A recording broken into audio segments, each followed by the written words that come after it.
em nome do Senhor Jesus, para a glória de Deus, amém e amém. Glória a Deus. Diga: eu sou um filho amado do Senhor. Glória a Deus.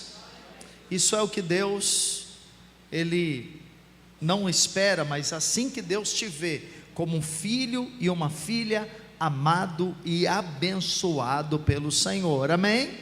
A minha pergunta é, eu gostaria que você pensasse sobre isso. A minha pergunta é: como um filho amado, como uma filha amada de Deus que você é, será que combina com você uma vida de miséria, uma vida de desprezo? Sim ou não? Sim ou não? Não combina. Um filho de Deus não deveria viver uma vida de miséria, onde faltam as coisas, onde você vive sem o suprimento, onde você vive sem a provisão. E você também não deveria viver uma vida desprezada. O que é uma vida desprezada? É uma vida sem relevância, uma vida sem vitória, uma vida sem conquistas, uma vida sem realizações. Essa não é a vontade de Deus para você. Mas infelizmente, muitos filhos que são amados por Deus, são amadas pelo Senhor, Deus fez a obra do novo nascimento na vida deles. Eles deveriam andar em vitória, eles deveriam andar em triunfo, eles deveriam viver uma vida de prosperidade. Eles não estão vivendo dessa maneira, e eu quero mostrar isso na Bíblia hoje para você.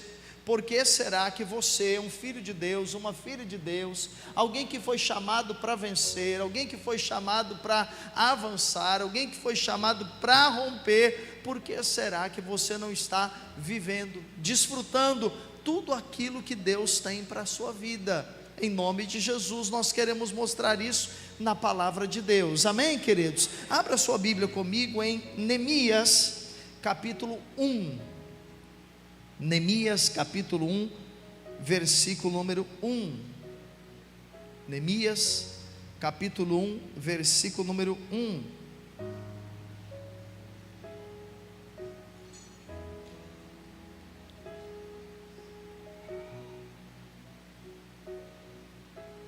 Diz assim: as palavras de Neemias, filho de Acalias, no mês de Quisleu, no ano 20º, estando eu na cidadela de Susã, veio Anani, um de meus irmãos, com alguns de Judá. Então lhes perguntei pelos judeus que escaparam e que não foram levados para o exílio e acerca de Jerusalém. Disseram-me: os restantes que não foram levados para o exílio e se acham lá na província, estão em grande miséria e desprezo. Os muros de Jerusalém estão derribados, e as suas portas queimadas. Vamos entender o contexto para nós compreendermos melhor esse texto. Durante um período da história do povo de Israel, eles deliberadamente, decididamente resolveram desobedecer ao Senhor.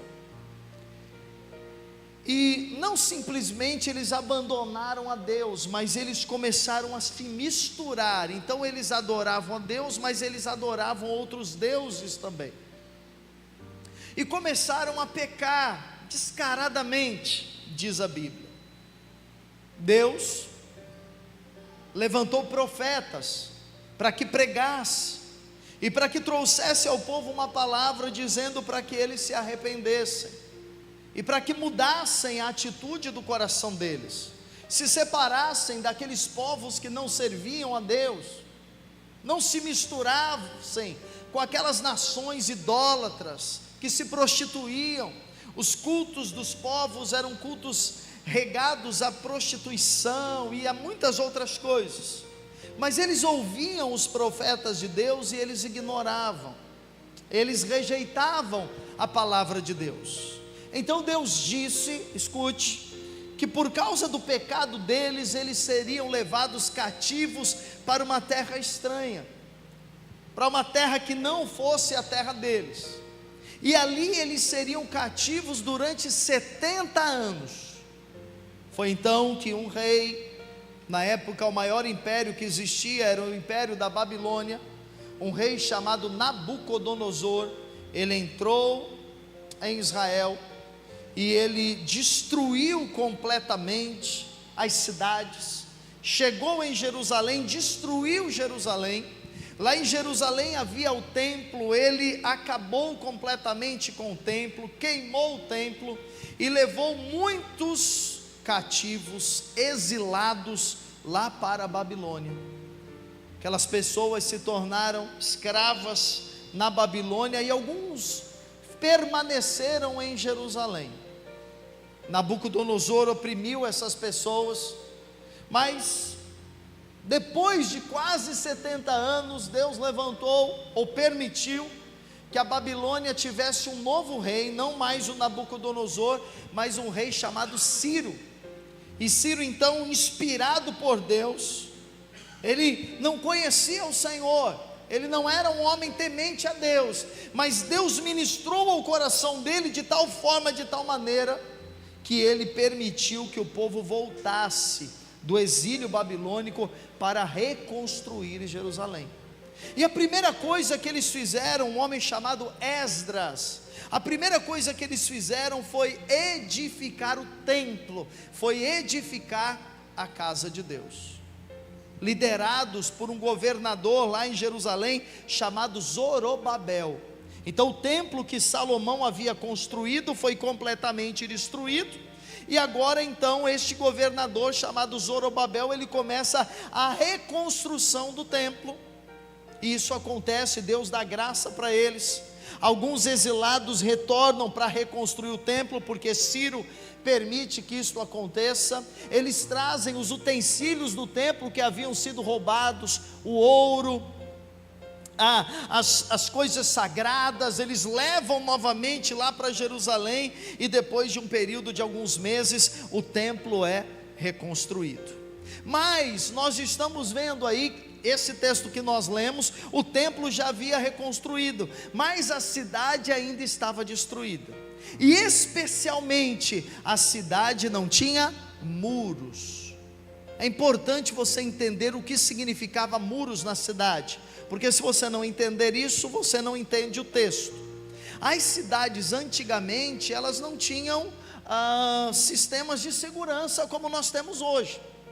Então você não tinha na cidade câmeras de vigilância, você não tinha tanques de guerra, caças, armas, pólvora, você não tinha nada disso.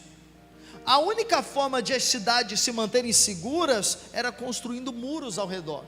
Então as cidades construíam muros, mas não eram muros pequenos, eram muros enormes, tanto de altura quanto de largura, tanto que em alguns muros eram construídas casas. Jericó é um exemplo disso. Lá no muro de Jericó morava gente, até a prostituta Raabe morava lá no muro de Jericó. Diz os historiadores que alguns muros passavam-se carroças por cima, mais de uma, de tão largos que eles eram. Então uma cidade sem muros era uma cidade vulnerável. O inimigo podia entrar lá e destruí-la a qualquer momento, e roubá-la a qualquer momento, e saqueá-la a qualquer momento. Então a segurança da cidade estava nos seus muros. O templo foi construído em Jerusalém, mas a cidade ainda estava sem muros, e diz a Bíblia que eles estavam o que? Desprezados. Era uma vida sem relevância, não significavam nada. As pessoas olhavam lá para Jerusalém e diziam: está aí um povinho derrotado, miserável, esse povo aí não presta para nada. Essa era a vida que eles levavam. Será que em algum sentido a vida nossa está assim? Somos ignorados, não temos relevância, as pessoas olham para nós: lá um derrotado, está todo endividado, olha lá o casamento dele como está, olha os filhos dele como é que estão, todos destruídos, olha lá, essa pessoa está sempre sem dinheiro, está sempre endividada. Muitas pessoas vivem assim. Não é o propósito de Deus para você. Hoje eu quero mostrar para você como você vai reerguer os muros da sua vida.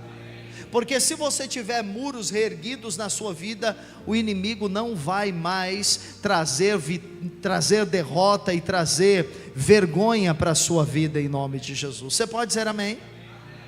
Isso é importante que você entenda. A obra de Deus em nós começa, o templo. Por que o templo foi restaurado primeiramente? Porque o templo aponta para a sua obra, para a obra de Jesus na sua vida.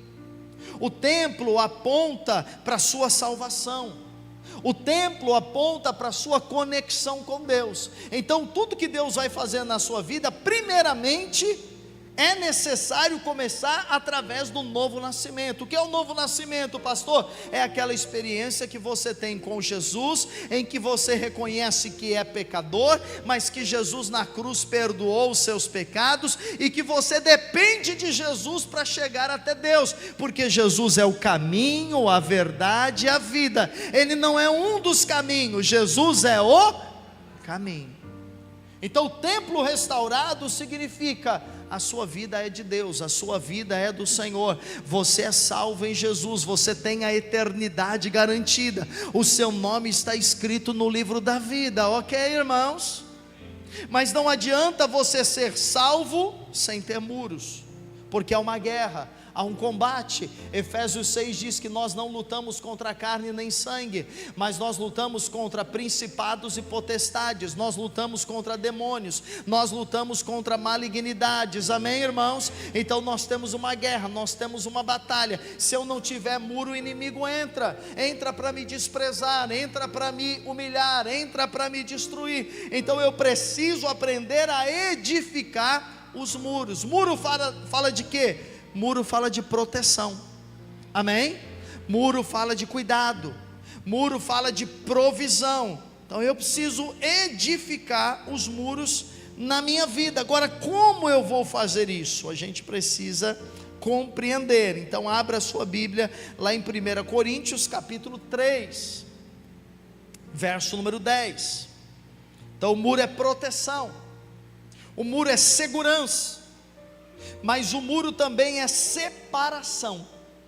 Então o muro separava as cidades das cidades, um povo de outro povo. Então quando você constrói muros na sua vida, você está construindo proteção, você está construindo segurança, mas você está sabendo qual é o seu lugar. Eu estou separado daquilo que não me edifica, eu estou separado daquilo que não me abençoa, eu estou separado de qualquer mistura, porque eu sou consagrado ao Senhor, sou consagrada ao Senhor, amém?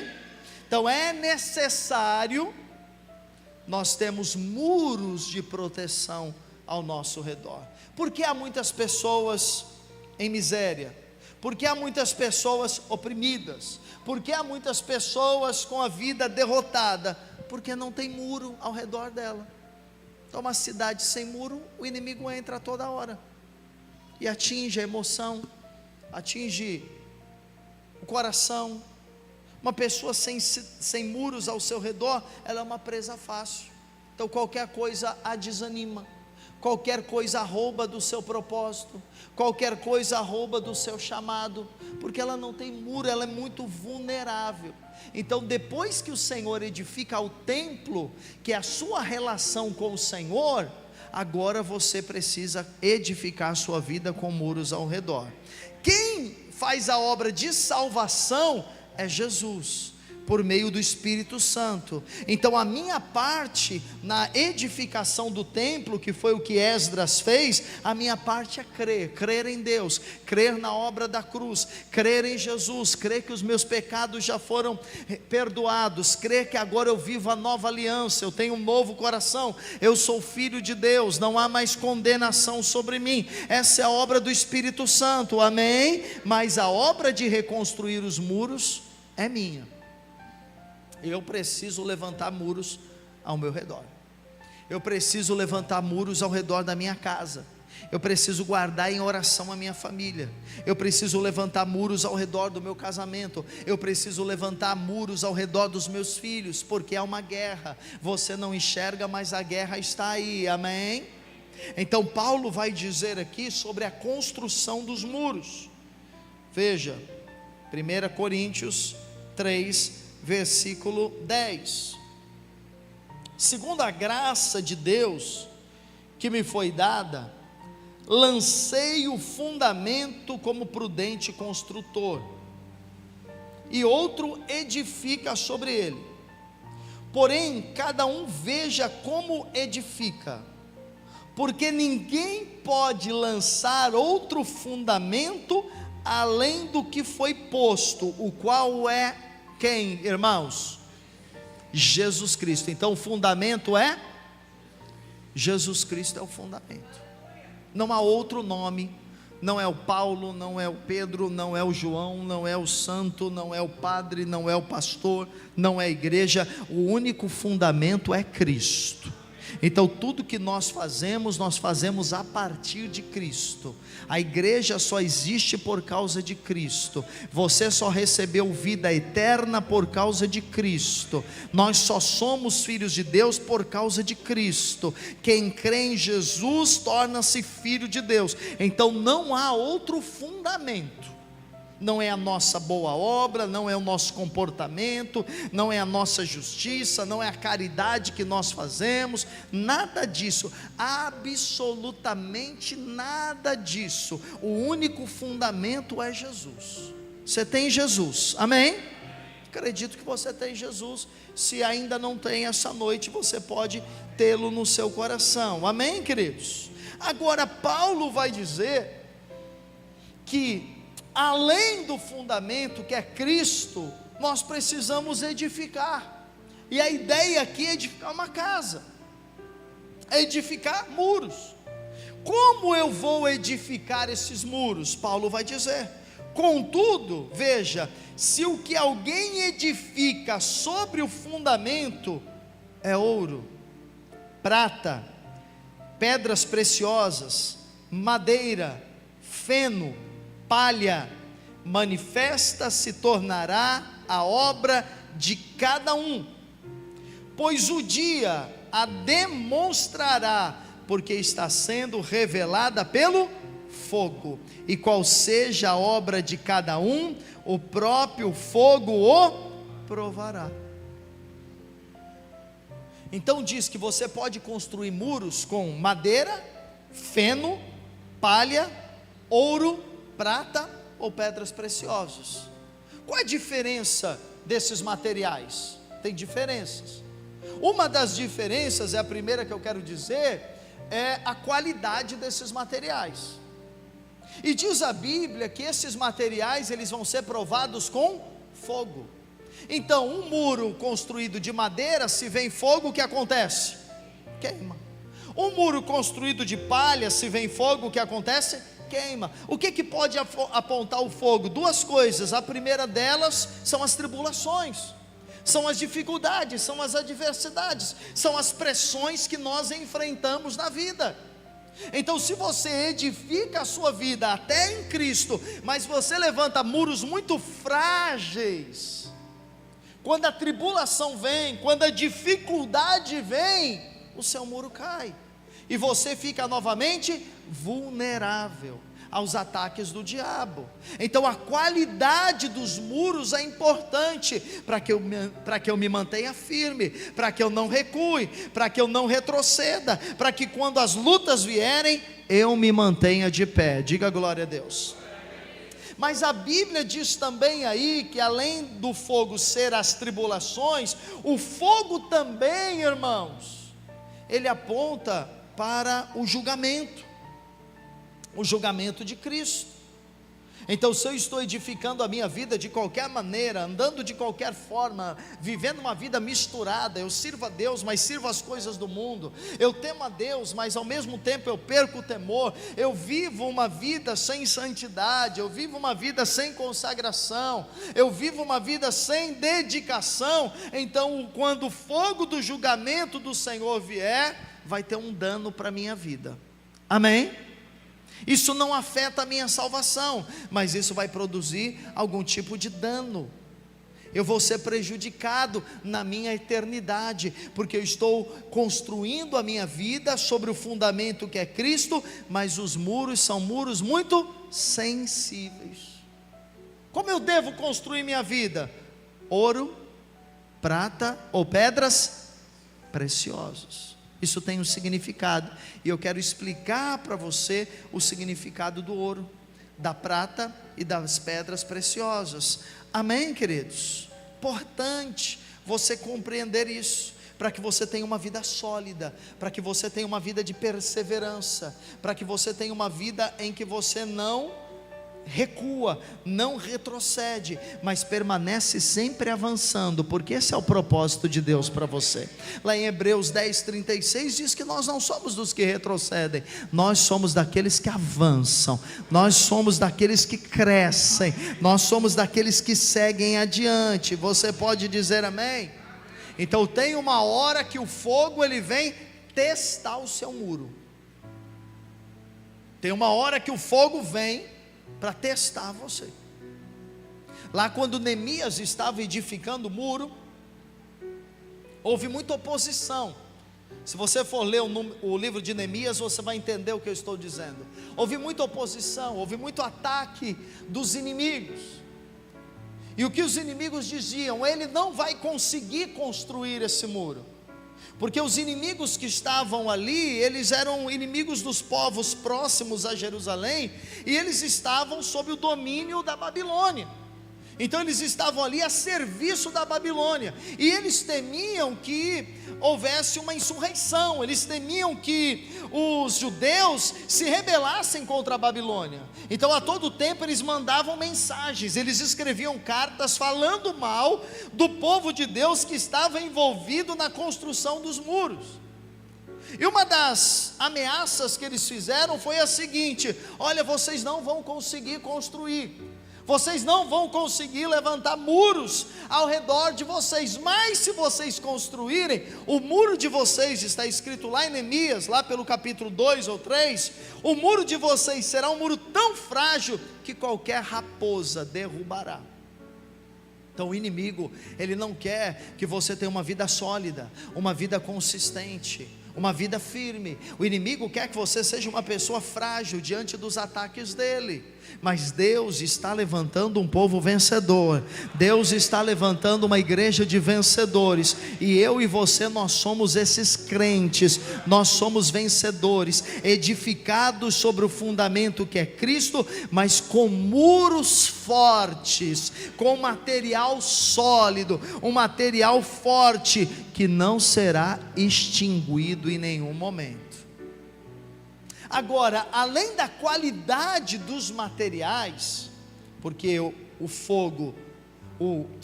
ouro, a prata e as pedras preciosas, evidentemente são muito mais caros do que feno, madeira e palha. Além da qualidade, nós temos também o preço. Então o ouro é mais caro, acabei de dizer, de madeira. Então para você construir os muros da sua vida, ter proteção, ter segurança, amém? Estar separado das coisas do mal, para que você construa o seu muro com esses ingredientes, com esses materiais sólidos, você precisa entender que existe um preço. Diga preço. Amém? Preço. Nós falamos muito e ministramos aqui na igreja constantemente a respeito da graça de Deus, e esse é o evangelho que nós pregamos, e nós vivemos a graça do Senhor. Mas a graça do Senhor não isenta você de pagar às vezes alguns preços na sua vida. A graça do Senhor não isenta você de ter uma vida de consagração, de ter uma vida de separação. A graça de Deus, pelo contrário, ela te habilita e ela te capacita a ser uma pessoa consagrada a Deus. Então, o primeiro material que Paulo vai dizer é o ouro. O que representa o ouro? O ouro representa a presença de Deus. Todos os utensílios do templo eram cobertos de ouro, desde o tabernáculo até o último templo que existiu, que foi nos dias de Jesus, que era o templo de Zorobabel, mas foi reformado por Herodes. Então nos dias de Jesus tinha um templo, Hoje, se você vai a Israel, tem só lá o muro, uma parede do templo, que é chamado lá de Muro das Lamentações, e lá então é tido como um dos muros que restou do templo. Então, todos os utensílios dentro do templo tinha, não vou falar todos, mas o altar do holocausto, a bacia de bronze, o candelabro, a mesa da proposição, havia vários utensílios lá no tabernáculo. Todos esses utensílios eram revestidos de ouro. Apenas a tampa da arca da aliança que era de ouro maciço. Por quê? Porque o ouro aponta para a glória de Deus, o ouro aponta para a presença de Deus. Então, construir muros com ouro em sua vida significa que você decide tomar as suas decisões, você decide dirigir a sua vida na dependência de Deus, sendo guiado pelo Espírito Santo, buscando orientação, buscando sabedoria da parte de Deus. O ouro aponta para essa vida em que Deus é o fundamento e Ele é o muro. E como, querido, eu consigo saber as direções de Deus? Como eu tenho orientação de Deus? Como eu consigo ouvir a voz de Deus e saber para onde Deus está me guiando? É muito fácil, você precisa ter uma vida de oração e jejum. Amém? Oração e jejum. Porque é na oração que você fala com o Senhor, mas é na oração que o Senhor fala com você. Nós precisamos separar momento no nosso dia para falar com Deus, para orar, para ouvir o que Deus quer para a nossa vida, para tomar decisões importantes, porque tem decisões que você toma que não vão alterar em nada a sua vida, mas tem direções e decisões que você toma, que elas podem impactar a sua vida para sempre, inclusive para a eternidade. Então assim, se você sair daqui e falar, o que eu vou comer quando chegar em casa, não vai mudar nada na sua vida. Fala, não, eu vou aqui na cantina, tem cantina ali, eu como ali, vou comer em casa o que sobrou do almoço, vou passar, vou pegar uma pizza, não vai mudar nada, porque são decisões que não afetam o seu futuro. Mas com quem você vai casar é uma decisão séria. Onde você vai trabalhar é uma decisão séria. Se você vai servir a Jesus ou não, é uma decisão muito séria. Se você vai criar os seus filhos na igreja, no caminho do Senhor, é uma decisão importantíssima. Então há decisões que nós precisamos de direção de Deus. E a única forma que eu conheço de nós termos direção de Deus é quando nós oramos e jejuamos. Então o crente deveria diariamente, não como uma regra, não como um ritual obrigatório, mas como uma necessidade, se alimentar de Deus e separar todos os dias um tempo para orar. Ah, mas eu não tenho tempo. Arruma tempo.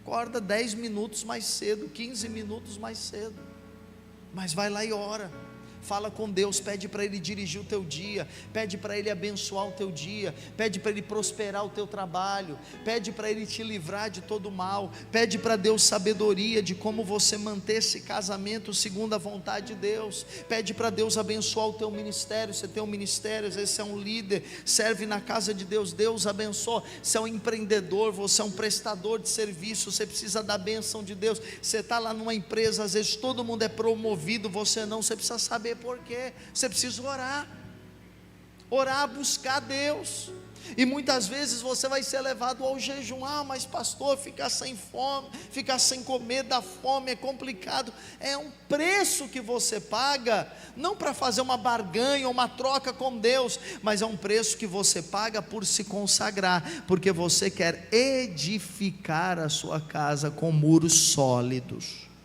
que ninguém vai derrubar, que o diabo não vai derrubar, amém? Que quando o fogo vir, porque o fogo na madeira queima, mas o que o fogo faz com o ouro?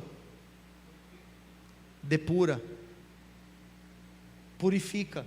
Então quando o fogo vem, e você é alguém que levantou muros de ouro na sua vida, sabe o que acontece? Você é purificado, você aumenta, você amplia, você sobe de nível, você vai para um outro patamar na sua vida. Glória a Deus.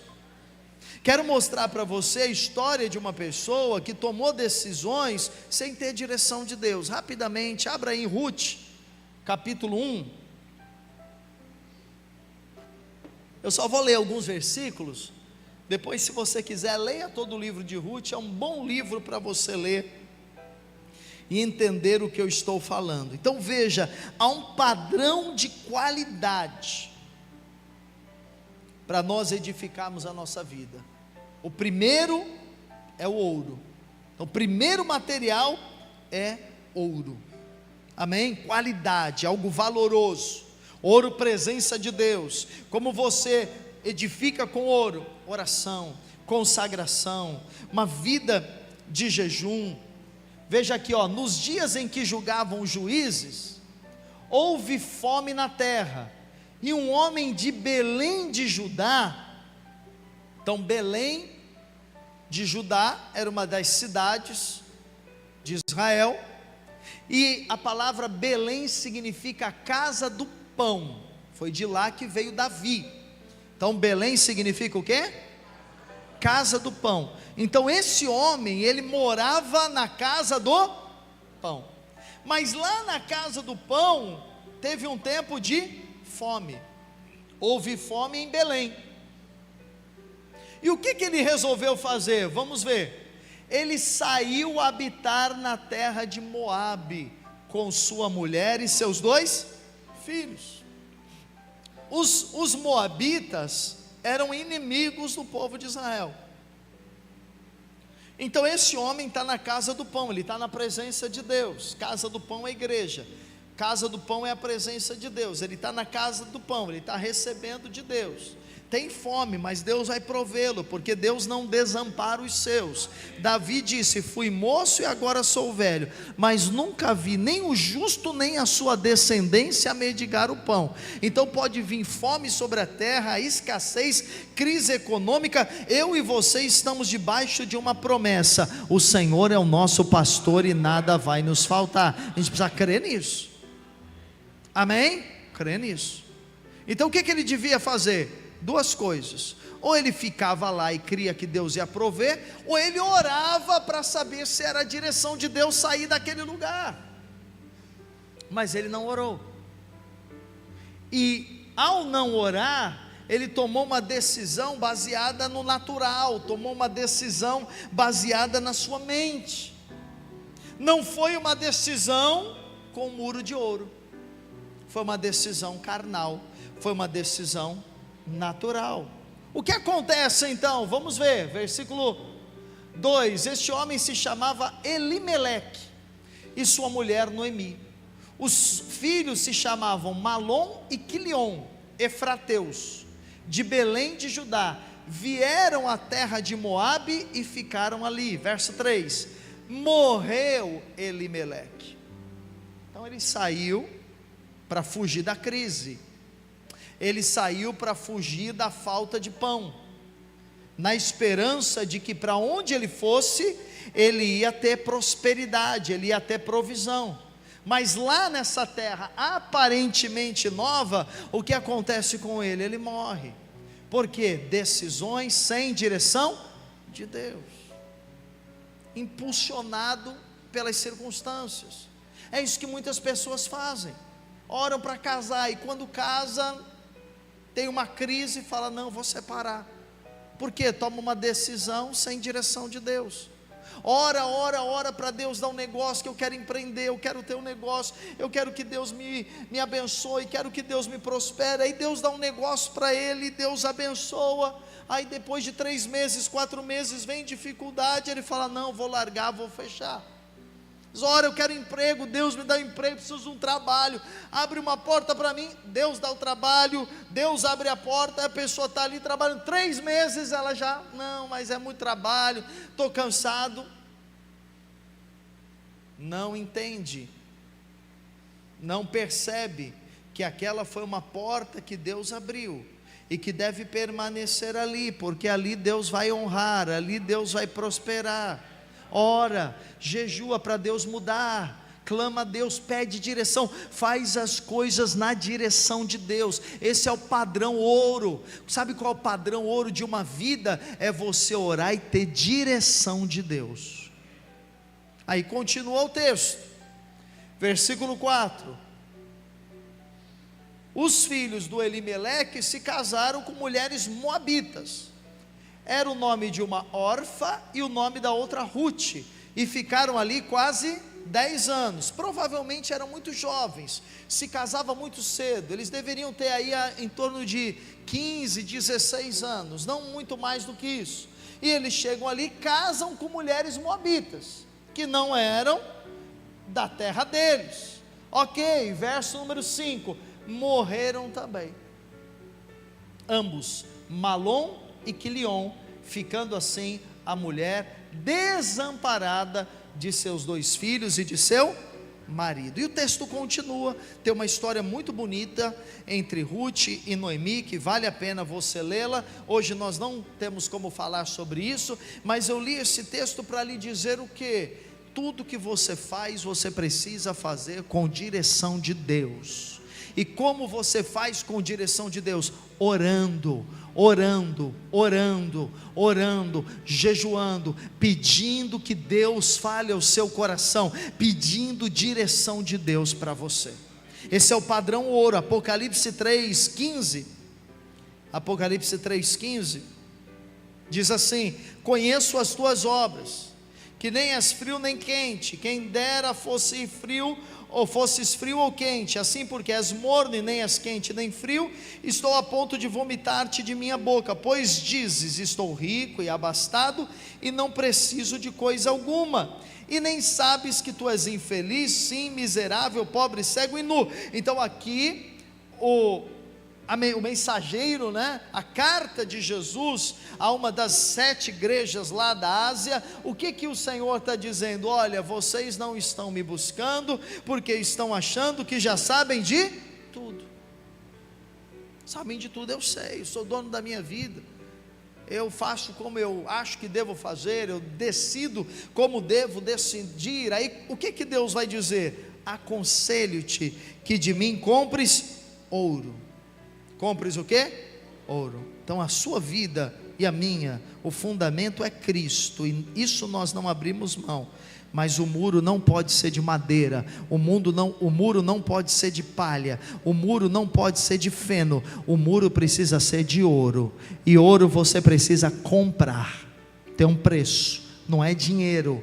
É uma vida de busca de Deus, é uma vida de consagração, é uma vida de oração. Começa o teu dia orando, separa 15 minutos da tua manhã, ora, fala com Deus, pede o favor de Deus, encha-se do Espírito Santo, coloca uma música, canta um louvor, encha-se de Deus, faça períodos de jejum. Agora em março nós fazemos o nosso jejum de 21 dias, amém? Eu espero você participando conosco, amém? Para que nós jejuamos? Para nos encher de Deus, e porque nós queremos levantar muros de ouro, que não vai cair. Se o fogo vier, só vai melhorar. Se o fogo vier, só vai purificar. Compra ouro refinado pelo fogo para te enriqueceres, vestiduras brancas para te vestires. E aí continua o texto, mas veja, há um preço. O preço a ser pago é oração e jejum, amém, irmãos? Em segundo lugar, eu já estou quase encerrando. Em segundo lugar, o muro pode ser de ouro, o muro pode ser também de prata. Prata na Bíblia também, ela refere-se, simboliza os relacionamentos humanos entre pessoas. Então, como é que eu construo muros de prata que também são consistentes, sólidos e não vão ser derrubados a qualquer momento? É me conectando com pessoas na casa de Deus. A casa de Deus é um lugar para a gente se conectar, porque as conexões, elas vão trazer para nós proteção. quando você tem um parceiro de oração, quando você tem alguém cheio do Espírito Santo que caminha com você, essa pessoa, quando perceber que você está se desviando do propósito, ela vai orar por você, ela vai te dar uma palavra de inspiração, de motivação, ela vai te guardar, ela vai te proteger. Então a igreja é um lugar para que a gente se conecte. Você sabe que a própria natureza mostra isso. Quando um predador ele quer alcançar a presa, caçar a presa, ele espera que uma presa se disperse do rebanho. Então o predador é paciente. E a Bíblia diz que o diabo ele é como o leão que ruge. Se o diabo tem uma qualidade, que ele só tem defeitos, mas se o diabo tem uma qualidade, é perseverança, a paciência. O diabo dá tempo ao tempo, e ele vai cozinhando a pessoa, sabe? Ele vai ali semanas, meses, armando para derrubar aquela pessoa. E uma presa fácil ao diabo é uma pessoa que está sozinha. Precisamos estar conectados. Se eu pegar e colocar 100 blocos aqui na frente, blocos, que nem esses blocos aqui, colocar aqui na frente e pedir para você pegar um bloco, você vai pegar tranquilamente. Todos que estão aqui conseguem pegar um bloco, não é tão pesado. Agora, se eu falar para você arrancar um bloco dessa parede, você consegue? Sabe por quê? Esses blocos estão conectados. No reino de Deus é a mesma coisa. Sozinho o inimigo nos encontra, mas se nós estamos no muro, conectados pelo Espírito, pela argamassa de Deus, o inimigo não nos encontra, o inimigo não nos acha. Por isso você precisa se conectar em uma célula.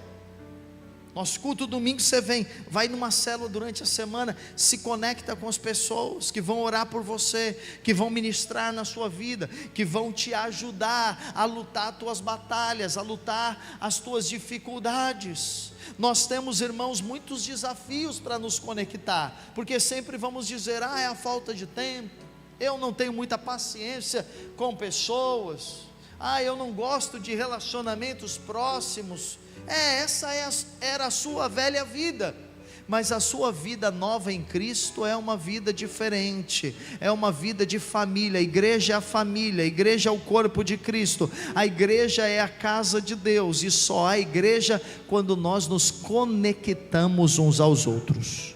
Glória a Deus. É o muro de prata. E por fim, outro material, pedras preciosas. Ouro aponta para a minha vida cheia do Espírito Santo, uma vida de oração e jejum. Prata, vida de conexão. Eu caminho com pessoas. Não é fácil você andar com pessoas, porque pessoas são diferentes, têm costumes diferentes, às vezes irritam você, fala algo que você não gosta, mas Deus, que é o dono da igreja, resolveu decidir que a igreja é um lugar de conexões. Somos o corpo de Cristo, estamos ligados uns aos outros. E as pedras preciosas apontam para a renovação da sua mente. Para que você construa muros sólidos, a sua mente precisa ser renovada pela palavra de Deus. Quem pode dizer amém?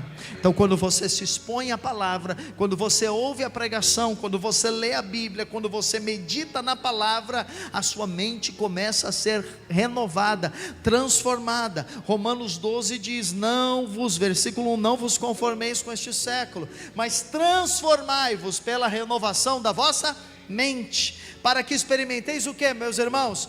A boa, perfeita e agradável vontade de Deus. Então você precisa receber a palavra. Essa quinta agora começamos os cursos. Quinta agora é o último dia para você ingressar nesse semestre. Faz sua inscrição, vem aprender a palavra, renovar sua mente, conhecer a palavra, contemplar Cristo, ser cheio da palavra, para que você entre em uma vida alegre, uma vida prazerosa, uma vida de desfrute, uma vida em que você não vai viver desprezado, uma vida em que você não vai viver na miséria. Há 2.500 anos atrás, um profeta chamado Oséias, ele disse, o povo de Deus perece porque falta o quê? Conhecimento. Então quando você muda a sua mente, escute, sua mente muda, sua crença muda, automaticamente as suas atitudes mudam. e a sua colheita vai mudar também. Então nós queremos e vamos viver um ano de multiplicação, amém? Mas para vivermos um ano de multiplicação, preciso mudar minha mente. Como é que eu mudo a minha mente? Pela palavra de Deus. A nossa opinião não serve para muita coisa. A sua opinião serve para as coisas naturais. Mas no reino de Deus não serve a nossa opinião. No reino de Deus é Bíblia. No reino de Deus é o que Deus fala. Sabe que hoje com a internet todo mundo tem opinião. E todo mundo fala de tudo. E nós chegamos na casa de Deus e nós temos opinião para tudo. E pensamos, não é assim, é assim. Eu penso assim, não é assim. Eu penso que casamento é assim. Eu penso que educar filhos é assim. Eu penso que administrar o dinheiro é assim. Eu penso que liderar pessoas é assim. E eu acho que a minha opinião é essa. Mas não importa. Importa o que a Bíblia diz. Então há uma forma de você viver casado que agrada a Deus, há uma forma de você criar os seus filhos que agrada a Deus, há uma forma de você trabalhar que agrada a Deus, há uma forma de você liderar que agrada a Deus, há uma forma de você servir no ministério que agrada a Deus. E quando você faz isso, você vive uma vida de prosperidade, a vida que Deus tem para você. É o que Deus tem para mim e para você, uma vida de prosperidade, uma vida relevante, uma vida que quando nós chegarmos na eternidade, quando nós chegarmos no céu, nós receberemos a recompensa, nós receberemos o galardão. Paulo disse lá, e nós lemos em 1 Coríntios 3, que muitos ao invés de receber o galardão, receberão o dano. Por quê? Porque construíram a sua vida com um muro frágil, um muro que cai a qualquer momento. Eu quero orar por você, mas antes de orar por você, você ouviu o que eu falei, você pode ter 3 atitudes. A primeira é você falar, olha, eu já sou de Jesus e eu não estou preocupado em edificar nenhum muro na minha vida não. Eu quero viver a vida assim, do jeito que eu estou levando e ponto final. A segunda atitude, você fala, não, eu estou edificando aqui com madeira, com feno, com palha, e assim mesmo, a gente cai, levanta, cai, e vai vivendo aos trancos e barrancos, e está bom assim mesmo, eu não me preocupo viver uma vida miserável, eu não me preocupo viver uma vida irrelevante. Essa atitude que muitas pessoas têm. Mas a terceira atitude, eu creio que é a melhor para mim e para você, é falar, não, eu vou construir com ouro, prata e pedras preciosas. Eu vou edificar a minha vida em Cristo, mas eu vou construir muros que vão ser muros que permanecem eternamente. Então vou ter uma vida consagrada, vou ter uma vida de oração, vou renovar minha mente, vou me conectar com o corpo de Cristo, vou me conectar com a igreja do Senhor, vou participar da casa de Deus, vou ser nutrido, alimentado e vou crescer e vou avançar em nome de Jesus. Glória a Deus. Se você deseja edificar a sua vida com esses muros sólidos, fica de pé, eu quero orar por você, quero te abençoar, quero ministrar em sua vida em nome de Jesus. Orar para que você seja alguém firme. Glória a Deus. Alguém sólido, alguém que não vai retroceder, não vai voltar atrás, alguém que vai permanecer